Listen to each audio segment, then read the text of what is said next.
groupe qui était là à droite.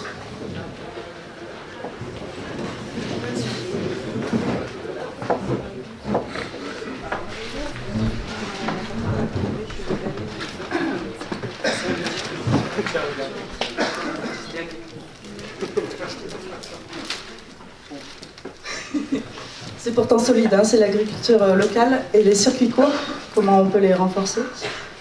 Donc là, c'est une double proposition qui a retenu le plus de suffrages. Donc c'est sanctuariser les terrains agricoles pour freiner la cession pour du foncier. Ça permettrait donc de contractualiser avec la SAFER pour remettre l'agriculture nourricière dans les périphéries et une agriculture donc pédagogique dans les centres-villes.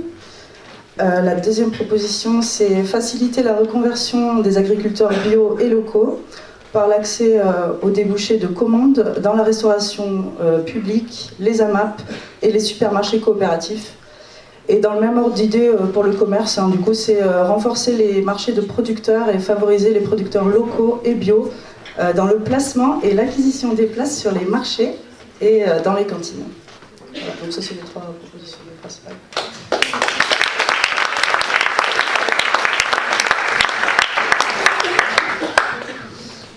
Groupe suivant. C'est pas... Ouais.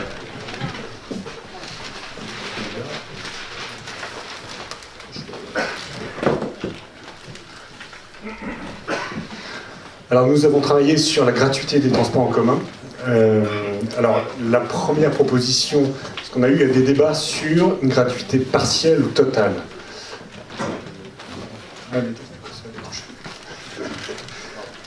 Donc en fait, comme vous pouvez le voir, on a une grosse concentration de points verts sur la gratuité totale des transports en commun. Donc il ne s'agit pas de fournir un accès gratuit aux transports en commun aux plus faibles ou aux plus pauvres, c'est vraiment à tout le monde. La deuxième proposition, c'est de remunicipaliser ou de repasser en régie des transports en commun, donc les TCL.